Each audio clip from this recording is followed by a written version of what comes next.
Welcome back to another episode of Shake the Room Podcast. You already know who it is, Fly Recruiter King. I got my boy with me. The Hub Motivator, baby. You already know what time it is. We out here in the city of Tampa with our own Sigma Psi Sigma, and it's conclave season. So you already know why we're here. Yeah. We got special guests today. Super special guest. You already know Tampa. Conclave is here. Yes. We had to find the man, the legend. Behind all the conclave activities. Behind all the activities of the conclave right here. This is it right here. We went to go find him. And, our energies align. And now it's time to get the information we need to get so you guys can understand why we're the best attorney in the world. So this right here is a deputy to the international president, Mr. Murry. How you doing, brother? Doing well. I'm doing great. I'm doing great. Appreciate you coming on real quick. Yeah. So talk to us. Tell us about Conclave. Yeah. Tell us what you do. Who are you? Where are you from? Yeah. Oh, what's that? Okay. Lighten up. You're on the couch right now. Yeah. So my name is Michael Murry. It's going to be Brother Murry. I'm a spring 1994 this year. Oh, come on. Yeah, number 9 on the line. Number 11. Came through the Outer Pot chapter, University of Central Arkansas. Okay. Charter member of the graduate chapter there in Conway, Lafayette Sigma chapter. That's a little bit on that side, but I'm also the immediate past regional director of the Southwestern region. I served from 2018 to 2022, pandemic regional director. So, that meant a lot of change, a lot of things. So, in healthcare, I'm a registered nurse training. So that allowed me to not only help my region navigate the pandemic, but allowed me to help the entire fraternity navigate the pandemic as well. So, and then currently I'm an international, I'm a deputy chief of staff to our international president. But more importantly, while we are here, I'm the Conclave Experience team. Come on, experienced team. Come on. You know what I was doing in 1994? You probably wasn't born. I was born. I was like walking and stuff. Sure you were. I was, let me see, how old was I? I was born in 81. I was about, probably like 12, 11, no, 80, 90%, 90. Oh, that's right. Sure. Yeah. I'll let you do that. Yeah. Sigma man. That's what it is. That's what it is. Yeah. So, how is it working for the international president? So, Right into that. Yeah. So, we have a president that's a real. He's real. He's laid back, and at the same time, he's about the business. So he's very motivated. He's a forward thinker. Mm-hmm. So when you have someone who's a forward thinker, you're always challenged how to look at doing things differently, how not to continue to meet the status quo. Right? Because what you put in is what you get. If you just put in the bare minimum or keep doing the same things, you don't get great results. Right. And Phi Beta Sigma is not an average one. No, definitely not. Definitely. Yeah. I love that you said that because we was with him this morning at the youth summit for the Sigma Beta, and I spoke there, and he spoke before me, and he told me his plans after his presidency is over with, and just to meet you and understand the cabinet and understand like what it takes to be that type of person for the greatest fraternity in the world. Obviously, you guys don't know we are neos, but don't neo neos.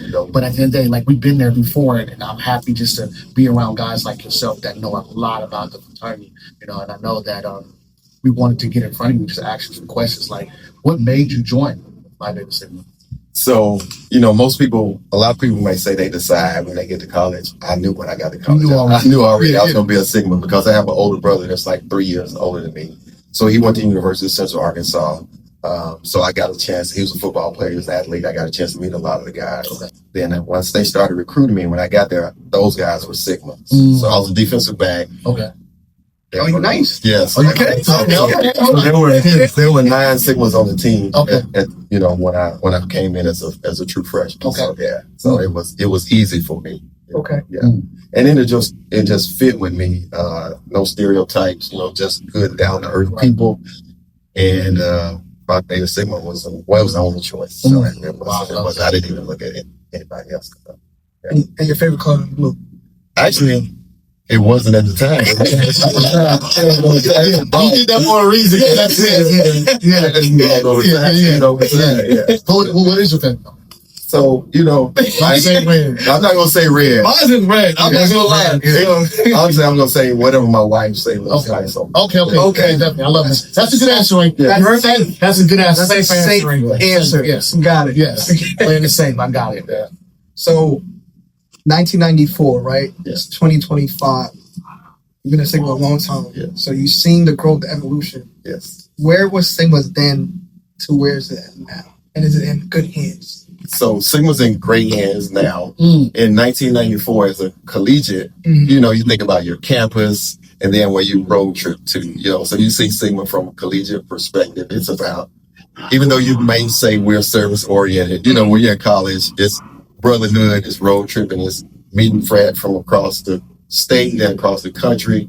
And then, so as you grow, you know, your mind evolves and you start seeing, hey, okay, there's opportunities for leadership roles. There's opportunity to network, you know, because all this is pre-internet. So in order for you to find out about something that's going on, you got a piece of paper in your hand. Somebody showed up on your college campus with a flyer, passing out at the mall, passing out. So just seeing the evolution from that, you know, we've made a lot of progress from just waiting on snail mail to things of being able to push out immediately. And we've had presidents and leaders of this organization from regional level, presidential level that have been forward thinkers and has allowed us to be on the cutting edge and on the cusp of all the things that real world is going on in Phi Beta Sigma as well. So I love that. Because we are part of that real world situation where we're not young, but we're not old. So we're in the middle. We have kids that are young, but our fathers are. You know what I'm saying? My dad is 67. So we able to relate in a different format. That's why I love the fact that, you know, it's timing for me. You know what I'm saying? God chose the right time for me to even come into Phi Beta Sigma this year as, you know, as a Neo, spring 2025 across my line, brother. I was an ace. He was 4, right? Oh, 5. The 5, yeah. And just crossed, bro. Just crossed my back. That's like yeah, right now. That's all right.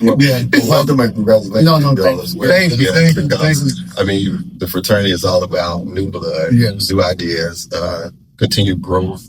As we grow, we continue to find inroads into our communities and impact lives and make a difference and you know, change society. Definitely. And that's what we're all about, is added impact and, you know, Brotherhood scholarship service. Absolutely. The crazy thing is Sigma found us. Yeah. Right. So I tell this story all the time.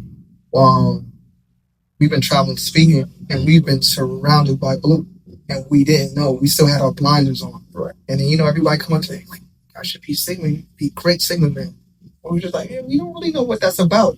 But the more we're around people, we notice that we're in a boat going in one direction, and Sigma's coming on like, hey, we're going the same direction. Just jump on our boat, we're doing the same thing. And then it opened our eyes to see all the opportunities, all the things that you guys are doing, and how to give back and Brotherhood scholarship. And we just like, our goals really align. And then look how God works, right? We just crossed. While we're crossing, it's like, hey, you know what conclave is? It's coming to Tampa. We're like, oh, what? Yeah. So it's been a blessing. I'm super honored to be a Sigma man, to call myself a Sigma man, to do it with my line brother, and it's just been a blessing. But I do want to know, what's your line? Yeah, so it doesn't fit at all. It doesn't fit at all. So my line name, I'm Treacherous Blue. Treacherous Blue. Why did they call you Treacherous Blue? Actually they let us pick our name. Oh, so you picked that. Okay, all right. So it was a struggle trying not to repeat because I can't, even though we were at the PWI, we had a large chapter, so you get the list from 75 up to, so you're trying to go through the dictionary, you look at everywhere. Remember, there's no internet, so you're trying to figure out words, you know, the names. So you try to come up with something that make you seem hard, you know. Treacherous. That's an encyclopedia word right now. Yeah, absolutely. Yeah, you know. It's funny because your name is Treacherous Blue and you try to find something to make you like seem tough, and we got a line brother, his name is Blue Whisperer. Yeah. So it's just so nice. Well, I mean, I got a blue smile because he smiled all the time. Okay. So, yeah, they call him Smiley. So instead of being Smiley Blue, he just went with Blue Smile. Okay, let's go. Yeah, we didn't get to pick our names. Like, my name is Blue Echo. Yeah. And then I'm Sage. Blue Sage. Okay. But they did describe why they did what they did. Yeah. You know, so it is what it is. So that was one luxury as a Crescent. You got a chance to work on picking out a name. Okay, you know, but they would, you know, they tell you go back to the drawing board as well. You know, because we actually wrapped him on probation. Oh, y'all right. Oh, yeah. NWA. Don't get this. Yeah. No, that's not me. Not me. But you okay, but say, yeah. Now we hear what y'all did. So it's gonna be straight old school. But then you don't see it. All right. So my rap went like this. Go ahead. Oh, man, I'm a hardcore brother. So obsolete. Mhm. And then I said something like my hardcore brother with the skills of Bruce Lee. Bruce So Lee. when I'm in the battle, there will be no Duke. So that means I'm a win. Okay. It said, if you ever try to battle me, you should to lose. Then I'm saying, I done messed it up. I forgot. It's like I'm harder than rock, smoother than silk. If you ever try to battle me, you should to lose. At the end of the night, coming church was blue. It didn't quite round like that. Yeah. I would get it though. Yeah. No, you got bars though. You got Rocking bars. I'm a hardcore brother. On the hard, I'm gonna do the beatbox. That's exactly what it went to. Yeah, that was like that. Okay. Okay. Hey, I didn't say it though. What's bad about it? I can remember almost everybody's rapping. I forgot mine. Yeah.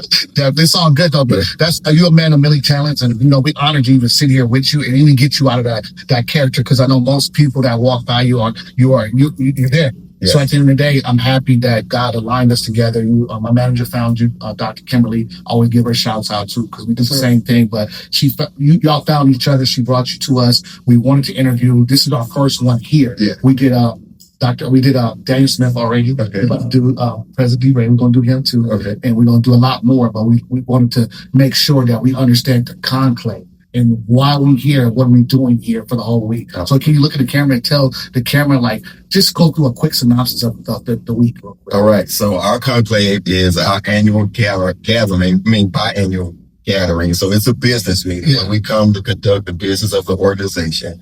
It's the legislative body, where chapters send delegates, where when we have business, we will make business decisions about the future of the organization. We will elect our next slate of officers who will guide and lead us into what the next 2 years will look like. We will also revisit our strategic plan. We put together a strategic plan in 2022. We adopted that in 2023. You'll hear about some modifications to that, but that set our vision until 2040. So that because we will have a new slate of officers, not every 4 years, we're not changing the vision of what we want to do. We will continue to be guided and led by that strategic plan, because this is what the Brotherhood said we should be doing and want to do for the next 15 years. Okay.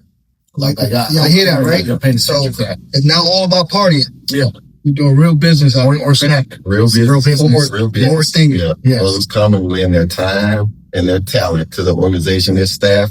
We have a headquarters staff of less than 10 people. So this conclave would not go on without the help of the many volunteers. My role for this conclave is strictly volunteer. I've recruited several other volunteers. We have a whole org chart, but in terms of just people volunteering that time, we have over 200 Sigmas and Zetas who have volunteered their time to help us and assist us through this whole week of activity. And it's beautiful too. The outside looking in, it's so beautiful. Just see within it. What's crazy is, I'll tell you a real quick story. In this same building, I was at the Q conclave last year. I met my mentor, met my line brother, met some people that changed my life forever. Yeah. So I saw brother Ali Broswell standing in a room full of purple with a blue suit, and I got to get to know him. And I got to know him, and he said, I'm a mentor you, and he put me in this situation where he said, hey, I need you to do a couple of miracles before we put you in position to cross. And, said stuff, Brother Daniel Smith, he's the Florida State Director. Shout out to him. I'm not going to never forget the good brothers that put us in position to get into good trouble. Yeah, good. Sir. That's what it's all about. And before we wrap up, I have 2 more questions for you. Well, 2 more things for you, and then we're going to wrap up, all right? All right. So, who do you want us to interview next, right? Okay. And while you're thinking, you got to help us get that guest. There's about 4,000, 5,000 people here, so you got to help us. Yeah. Who do you recommend? You got to grab me too. Okay. So I would recommend, if I had to give, can I do 2? Sure. I would recommend my mentor in Sigma. That would be the Honorable Brother Down A. Anderson. Okay. He was actually regional director when I was initiated into the fraternity. Okay. Then I had the opportunity to serve as his regional director. He was also our international executive director in 2 stints. So he has a lot of historical knowledge about the fraternity and conclaves, because I believe he's planned 5 conclaves. So that would be 1. And then if I had to go to collegiate ranks, I would go with our international second vice president, Brother Ethan McLean. Sure. This young brother is dynamic, North Carolina A&T graduate. I believe he's now doing an internship out in California, but just a dynamic young brother. That I think his face needs to be out, his voice needs to be out for the fraternity, so that our younger brothers who think that Phi Beta Sigma may offer just a little bit, he can expound upon what fraternity has provided for him and how he's been able to assist the fraternity as well. Thank you. And that second question? You still be strolling? you know.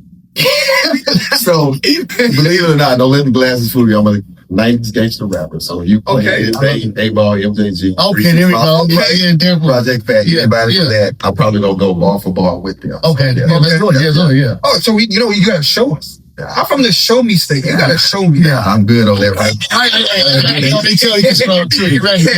Hey man, thank you for your I time. appreciate you all having me. Hey, that's another episode of Shake the Room podcast. Yes.